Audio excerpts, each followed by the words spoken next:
Hi, welcome to Arts Alive. I'm Walt Haight, and if you're, of course, seeing me host this show, that means we're going to be talking about theater today. So get out there and grab your paper and pencil so you can jot down some important dates, because we'll be talking about the next show that's coming up at Gallery Theater, See How They Run. And with me today is the director of See How They Run, Britt Block. Hey there. Welcome to the show. Well, thank you. Thanks for having me. Now, before we jump into the show, I want to find out a little bit more about you. Now, have you been in McMinnville for a long time? Well, no, actually, I moved here just in time for COVID lockdown. Yes. This is sort of my first time out in the community, in the theater. Getting to know people in theater. So. Mm-hmm. And before you were here, obviously, you were involved in theater elsewhere. Tell me about your I past. was a high school theater teacher for really? 35 years, Yeah, and where? I also in the San Francisco Bay Area mostly, also in Texas. I also have done plays independently and worked with adults some, and so I have a variety of experience. But mostly it was high school. We did. It was a big program. We had a lot of plays, and I really enjoyed it. Well, did you have a good stage? I mean, a facility where you worked? No. I mean, in my high school, we were on the cafeteria stage, Is in between.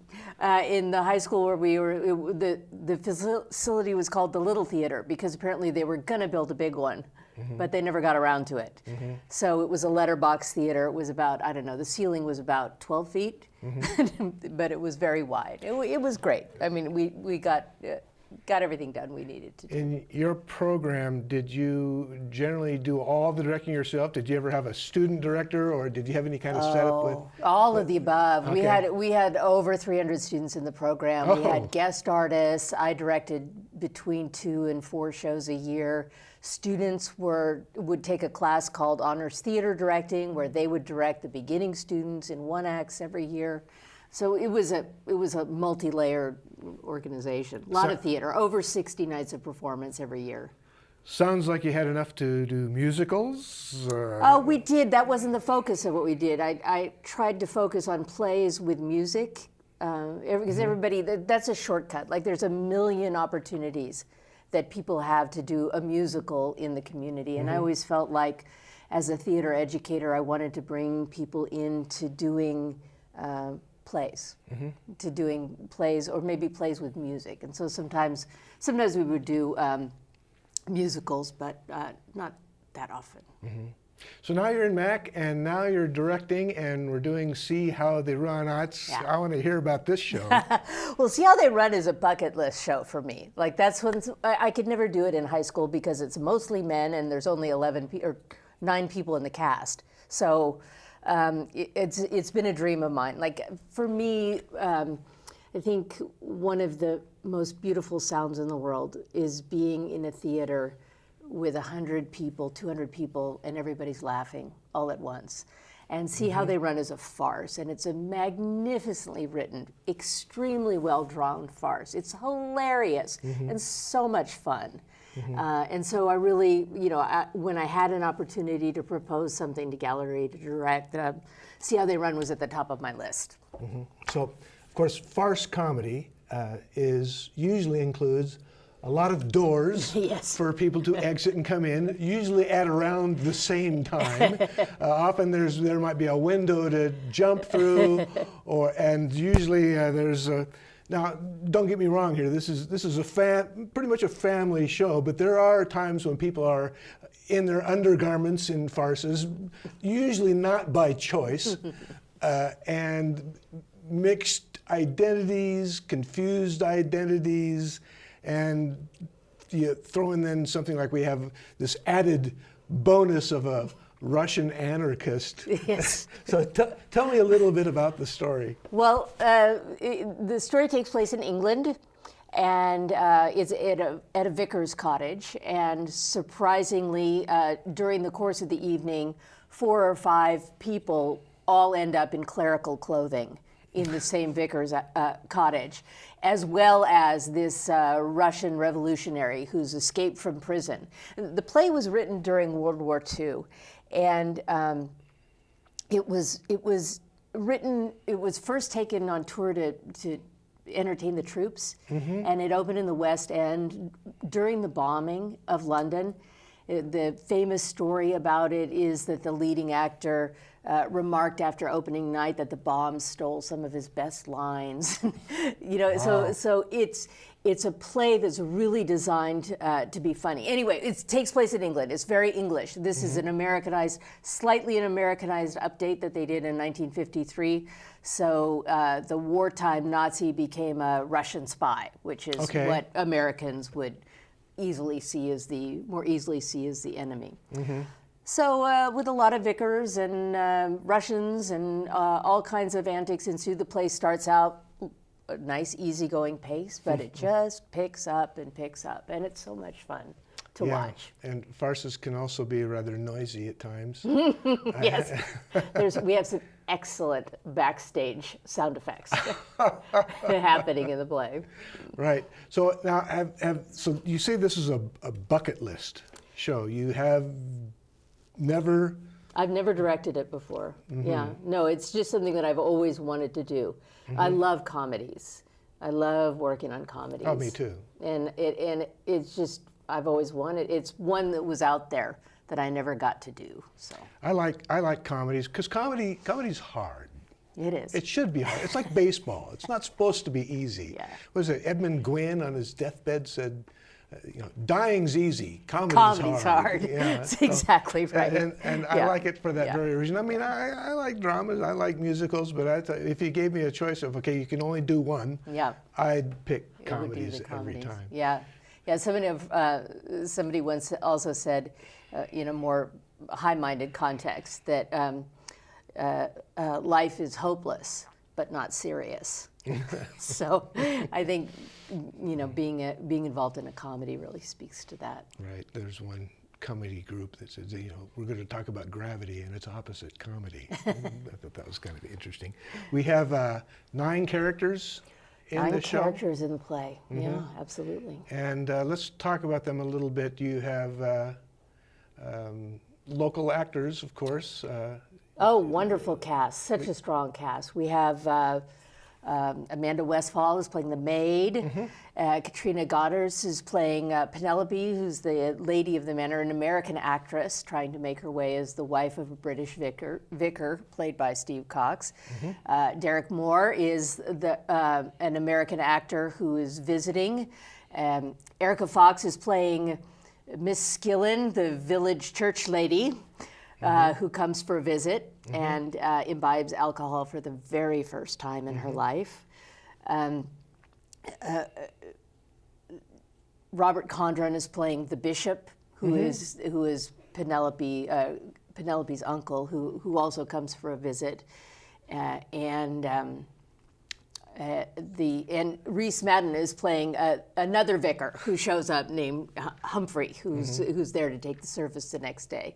Right. And in addition, Nate Cardell is playing the man, the mysterious Russian spy. Right. And we also have Karen Root is stage managing, and Dave Ferry is running lights, and Kelly Jansen is running sound. Celeste Sessions is our backstage person. It's it's really, it's an all-star gallery crew. So my understanding now is that, yes, this is a straight play and it's a farce, but let's talk about a little music that you're going to be adding to this. Oh, yes. Well, so for me, the thing about, when I really think about doing this play, it's a low-tech play.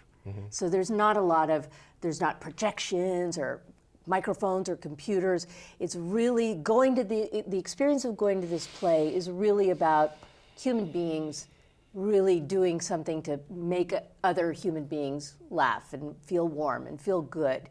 And I thought to myself, well, wouldn't it be great if we could find a way to get somebody to do some of the music from the war era live?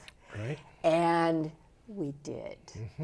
We have a trio called the Northwest Nightingales who are singing Andrews Sisters style harmonies absolutely. that they've been That's gonna be working on for weeks and weeks, and they're amazing, amazing. Well, we have a little treat for you now because the trio is with us today and is going to perform one of the songs from See How They Run.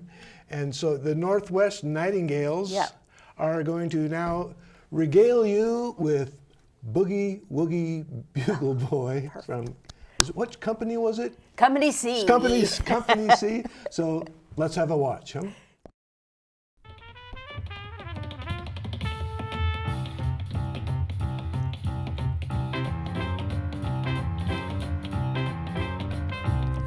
He was a famous trumpet man from out Chicago way. He had a boogie style that no one else could play. He was the top man of his craft. And then his number came up and he was gone with the draft. He's in the army now, a blowing reveille. He's the boogie woogie bugle boy of Company B. They made him blow a bugle for his Uncle Sam. It really brought him down because he could not jam. The captain seemed to understand, because the next day the cap went out and drafted a band. And now the company jumps when he plays reveille. He's the boogie woogie bugle boy of Company B. A root, a toot, a tootly attitude. He blows at 8 to the bar. In boogie rhythm, he can't blow a note unless the bass and guitar is played with him. And the company jumps when he plays reveille. He's the boogie woogie bugle boy of Company B. He was some boogie woogie bugle boy of Company B.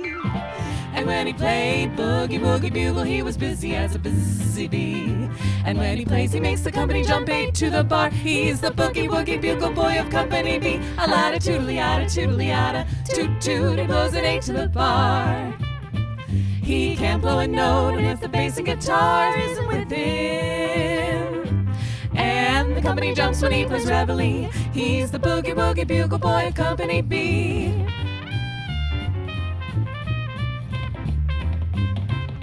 He puts the boys to sleep with boogie every night and wakes them up the same way in the early bride. They clap their hands and stamp their feet, cause they know how he blows when someone gives him a beat. Whoa, whoa, he breaks it up when he plays reveille. The boogie woogie bugle boy of Company B. A root, a toot, a tootly-otta toot toot toot. He blows it 8 to the bar. He can't blow a note if the bass and guitar isn't whoa with him. And the company jumps when he plays reveille. He's the boogie woogie bugle boy of Company B.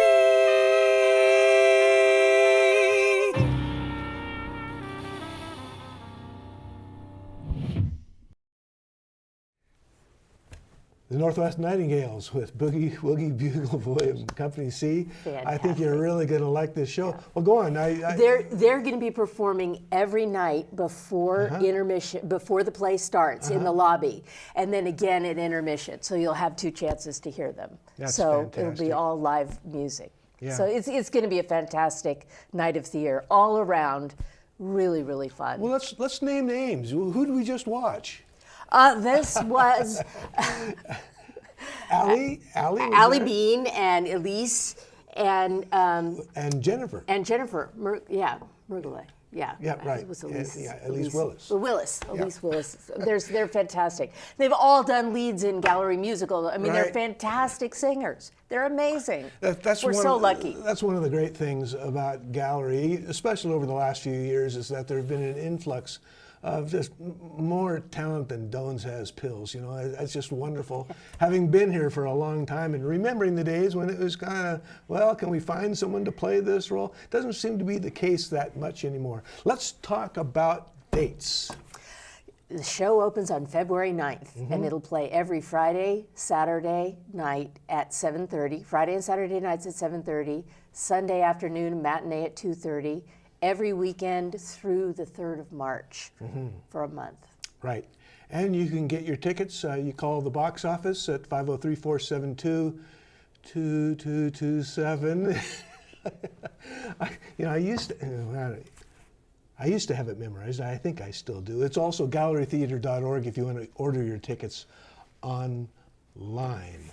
So Fantastic. I'm really looking forward to seeing this show. Is there anything else you might want to add? Oh, I do want to say one other thing. There's one, like, strange little character in this play that I forgot to mention who comes around at the end of the play called the Constable, played by the fabulous Walt Haight. Yeah, so we're looking forward to seeing you in it as well. That's that was the sort of the purpose of this temporary caterpillar that seemed to be occupying my face. So yeah, it's an absolute ball. And what I really get a kick out of working backstage in shows.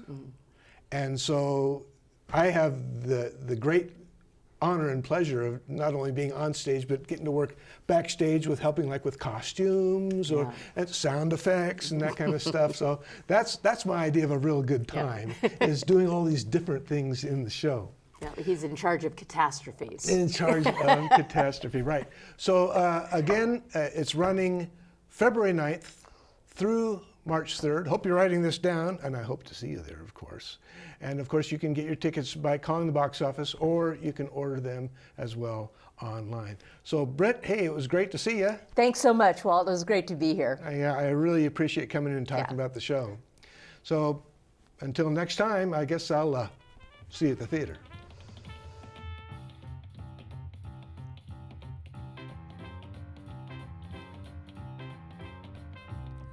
He was a famous trumpet man from out Chicago way. He had a boogie style that no one else could play. He was the top man of his craft. And then his number came up and he was gone with the draft. He's in the army now, a blowing reveille. He's the boogie woogie bugle boy of Company B. They made him blow a bugle for his Uncle Sam. It really brought him down because he could not jam. The captain seemed to understand, because the next day the cap went out and drafted a band. And now the company jumps when he plays reveille. He's the boogie woogie bugle boy of Company B.